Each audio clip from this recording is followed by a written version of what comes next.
আসসালামু আলাইকুম। প্রিয় দর্শক, নির্বাচন তো শেষ হয়ে গেল। আপনারা সবাই জানেন এই যে নির্বাচনের ফলাফলও মোটামুটি একটা ধারণা করা গেছে যে বিএনপি এই নির্বাচনে জয়লাভ করছে। দু একটা আসনের রেজাল্ট হয়তো একটু বাকি আছে, তো এইটা নিয়ে আলোচনা চলতে থাকবে। এটা নিয়ে আলোচনা আমি করতে চাই না, কারণ এটা খুব একটা এই মুহূর্তে আমার জন্য আলোচনার বিষয় নয়। কেন জিতেছে, কেন বিএনপি জিতলো, এটাই স্বাভাবিক ছিল কি না, এগুলো নিয়ে আলোচনা বিস্তর অলরেডি হয়ে গেছে। আমি নিজেও করেছি, বিভিন্ন টেলিভিশনে আলোচনা হয়েছে আমার। আমি যে বিষয়টা নিয়ে আপনাদের সঙ্গে আলোচনা করতে চাই এবং যেটা আমি মনে করি এই নির্বাচনের সবচেয়ে গুরুত্বপূর্ণ দিক, অবশ্যই নির্বাচনে কে হারলো কে জিতলো এটাই গুরুত্বপূর্ণ, কিন্তু এর বাইরে যে বিষয়টা সবচেয়ে গুরুত্বপূর্ণ সেটা হলো এবার নির্বাচনে ভোট কেমন পড়েছে। আমি নিজে ভোট দিয়েছি, ঢাকা শহরে আমি ছিলাম, আমি ঢাকা শহরে ভোট দিয়েছি এবং ঢাকা শহরে ভোট একটু কমই হয়েছে, এটা সবাই বলবেন। এবং এর কারণও আছে। এর কারণ হচ্ছে যে 3 দিনের ছুটি ঘোষণা করা হয়েছিল নির্বাচন উপলক্ষে। অনেকে ঢাকার বাইরে গ্রামের বাড়ি চলে গিয়েছেন এবং এদের মধ্যে অনেকে ঢাকা শহরের ভোটার ছিলেন, কিন্তু যেহেতু ছুটি পেয়েছেন বাড়ি চলে গেছেন, যে কারণে ঢাকার অনেক ভোটার গ্রামের বাড়ি চলে গেছেন। এই কারণে ঢাকা শহরে ভোট একটু কম হতেই পারে। ভোট কম হওয়ার আরেকটা কারণ ছিল, সেই কারণটা হলো বিপুল সংখ্যক আওয়ামী লীগের ভোটার যারা আছে, মানে আওয়ামী ভোটার যারা আওয়ামী লীগকে ভোট দেয়, মানে যারা নৌকা মার্কায় ভোট দেয়, তাদের মধ্যে বিপুল সংখ্যক ভোটার আমার মনে হয় এবং অনেকেই স্বীকার করবেন এবার ভোট দিতেই যায়নি। আওয়ামী ভোটারদের অনুপস্থিতি এবং অনেক লোক ঢাকা থেকে চলে যাওয়ার কারণে ঢাকা শহরে ভোট প্রদানের হার কম ছিল। এটা আমি নিজেও ভোট দিতে গিয়ে এবং প্রথম আমার অভিজ্ঞতার কথা বলতে গিয়ে আপনাদেরকে আমি গতকালকেই জানিয়েছি যে ঢাকা শহরে ভোট কম পড়েছে। কিন্তু ঢাকার বাইরে কেমন ভোট পড়েছে? ঢাকার বাইরে কি হুবড়ি খেয়ে পড়া ভোট ছিল? অনেক ভোট ছিল, সেটাও কিন্তু জানা দরকার। আমি এক্ষেত্রে আপনাদের একটা কথা বলি, সেটা হলো যে আমি নিজে দীর্ঘদিন সাংবাদিকতা করেছি এবং ইলেকশন কভার আমি করতাম নিয়মিতই। মানে নির্বাচনের দিন মানে বিভিন্ন সেন্টারে যেতাম, যে প্রথম আমরা যে কথাটা জিজ্ঞাসা করতাম যে কয় ঘন্টা হলো, ধরা যাক 5 ঘন্টা হলো অথবা 3 ঘন্টা হলো, এই 3 ঘন্টায় কত ভোট পড়েছে। মানে আমরা যখন যেতাম নির্বাচন চলাকালীন প্রিজাইডিং অফিসাররা, মানে একটা ভোট কেন্দ্রে যিনি দায়িত্বে থাকেন, তিনি একটা তথ্যই আমাদেরকে দিতে পারতেন খুব ইজিলি, তাহলে কত ভোট পড়েছে। এটা দেওয়ার নিয়মটা হলো কি, ব্যালট পেপারতে দেওয়া হয় বইগুলি, যে ওই একটা পুরোটা বইয়ের তো একটা সংখ্যা সবাই জানে, একটা বইয়ে 100 পেজ থাকে। তো কয়টা রুম আছে, মানে কয়টা কক্ষ আছে, সেই কক্ষে কয়টা, মানে ওরা কয়টা একটা করে ভোট যখন তার পুরো বইটা শেষ হয় তখন তারা ওটা জমা দিয়ে আবার নতুন একটা বই ইস্যু করে নিয়ে যায়। তো ওরা কিন্তু বুঝতে পারে যে কয়টা বই শেষ হলো আর কয়টা বই নিয়েছে। বলতে পারে যে এখানে 500 ভোট হয়ে গেছে, আরও 4টা-5টা চলছে, ওগুলি ভাঙাগুলি ওর যোগ করে একটা ধারণা দিতে পারে, খুব ইজিলি পারে তারা। তো এটা হলো সবচেয়ে প্রথম যে কত ভোট পড়লো, মানে কতগুলি ভোট হলো, তারপর সেই ভোট কে কতটা পেল অথবা কতগুলি ভোট বাতিল হলো, নষ্ট হলো, এগুলো আলাদা হিসাব। এখন প্রশ্ন হলো যে আজকে যে নির্বাচনটা শেষ হলো, নির্বাচনে ভোট গণনা চলছে, আমরা জেনেও গেছি অনেকগুলো আসনে কোনটা কোনটা বিএনপি জিতলো, কোনটা কোনটা জামাত জিতলো, কে জিতলো কে হারলো, মোটামুটি আমাদের জানা হয়ে গেছে। কিন্তু আপনি কি জানেন যে এবার কত শতাংশ ভোট পড়েছে? আপনি না, আপনিও জানেন না, আমিও জানি না, এখন পর্যন্ত আমি জানি না। আর কি কেন জানি না?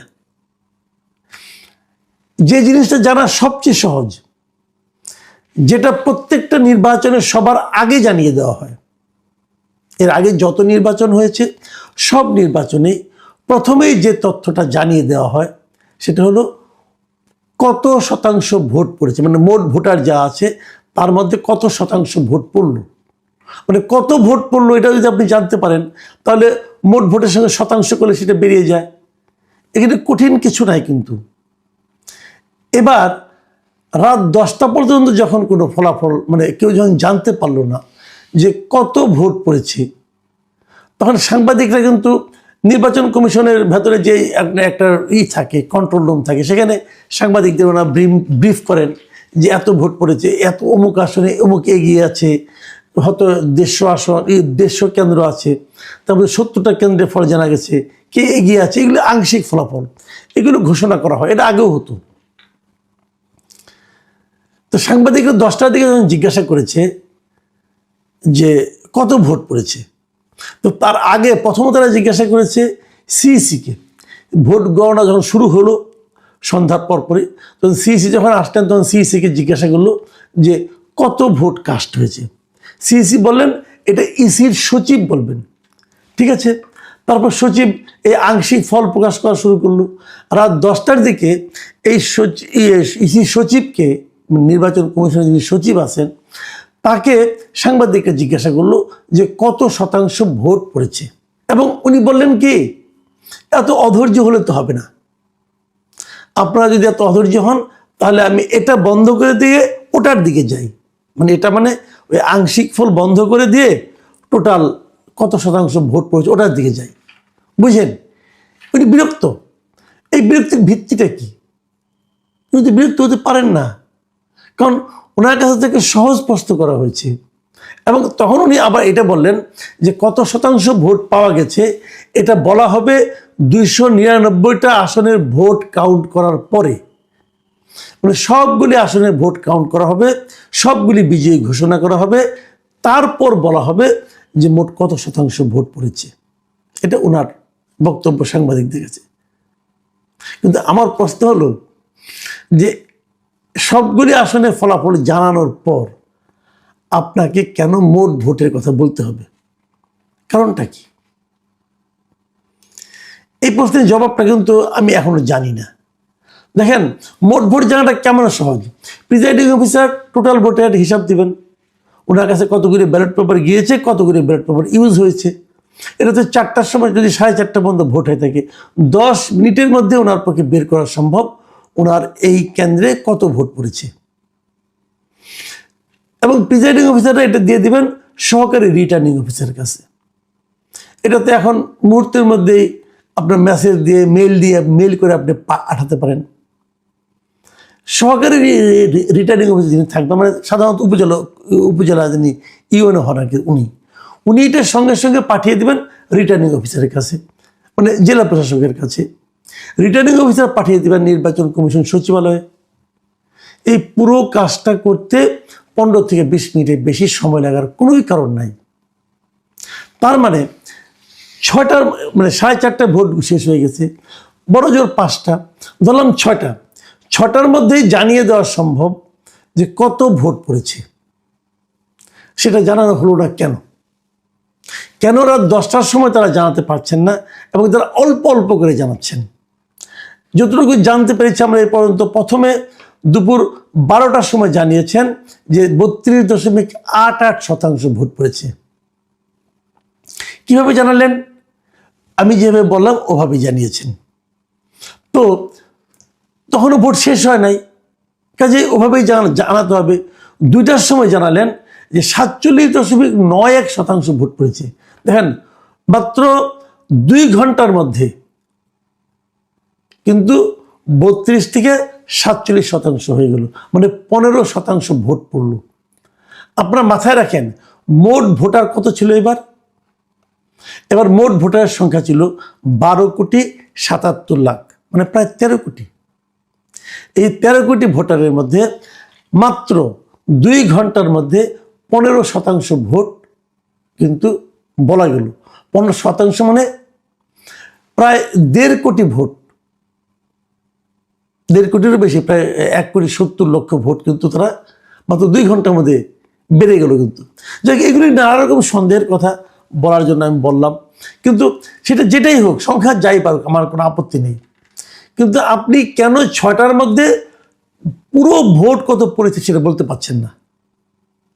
এখন যখন আপনি না বলছেন, এবং এটা একদম মানে এ ধরনের উদাহরণ আগে কখনো হয়নি, এবারই প্রথম তারা ভোটের মানে কত ভোট পড়েছে, মানে কাস্টিং ভোটের পার্সেন্টেজটা তারা জানাচ্ছেন না কেন? এবার আরেকটা কাজ কিন্তু প্রথম হয়েছে, সেটা হলো গণভোটটা এবার প্রথম হয়েছে। এভাবে একই সঙ্গে 2টো ভোট এই প্রথম হয়েছে। সমস্যাটা হলো ওই জায়গাটাতে যে আপনি গণভোটে কত ভোট দেখাবেন, সেটা কি কারণ? কারণ আপনি যদি দেখান যে ভোট কাস্ট হয়েছে, যাই হোক ধরা গেল 50% অথবা 50% মানে 6 কোটি ভোট কাস্ট হয়েছে, তাহলে আপনি গণভোটেও 6 কোটি ভোট হয়েছে, কারণ একজনকে তো 2টো করে ব্যালট পেপার দিয়েছেন আপনি। তো গণভোটে কত পার্সেন্ট আপনি দেখাবেন, এটা নিয়ে কি আপনারা গবেষণা করছেন? আপনারা কি প্রমাণ করতে চাচ্ছেন যে গণভোট মানে পুরো দেশের কত লোকে ভোট দিল? যদি অর্ধেকের কম লোক ভোট দেয় তাহলে তো লোকে বলবে যে গণভোট মানে কি পুরো দেশের জনগণের মতামত। তো অর্ধেকের কম লোক যদি ভোট দেয়, আর যদি সেখান থেকেও যদি আপনি 70% পান, ধরা যাক কথার কথা, ধরা যাক অর্ধেক কম লোক ভোট দিলে 6 কোটি লোক ভোট দিল, আর 6 কোটিও যদি 70% হয় তাহলে সেটা আরো কমে গেল, 4 কোটির মতো হলো। তাহলে এই 12 কোটি ভোটারের মধ্যে যদি 4 কোটি লোক ভোট দেয়, তার যদি হাফ ভোট করতে, এইভাবে যদি আপনি হিসাব করেন না, তাহলে এক পর্যায়ে প্রশ্ন উঠতে পারে যে আপনাদের সংবিধান সংশোধন করলেন, এটা তো পুরো দেশের রিপ্রেজেন্টেশন হলো না।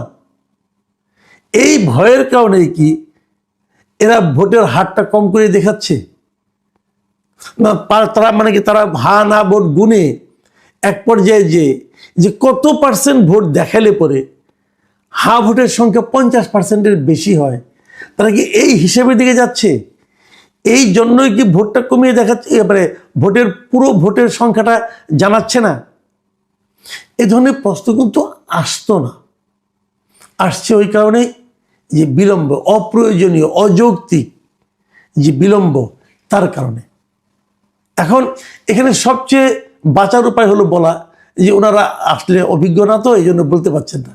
কিন্তু সেটাও তো ধোপে টেকে না, কারণ তাদেরকে সাংবাদিকরা বারবার বলেছে আপনার ভোটের মানে কাস্টিংয়ের হারটা বলেন, তারা বলেনি। প্রিয় দর্শক, আপনারা এগুলো নিয়ে ভাবুন। আমি একটা সম্ভাবনার কথা বললাম, এই সম্ভাবনা যদি থাকে, এমনিতে হা না ভোট নিয়ে নানা ধরনের বিতর্ক, লোকে বুঝতেও পারছে না কেন হা কেন না, তার মধ্যে যদি এই কত পার্সেন্ট ভোট পড়লো এটা নিয়ে বিতর্ক হয়, তাহলে এই রেফারেন্ডামের মানে এই গণভোটের ভবিষ্যৎ আলটিমেটলি কী দাঁড়াবে এটা একমাত্র আল্লাহই জানেন। প্রিয় দর্শক, এখন এই পর্যন্তই। আল্লাহ হাফিজ।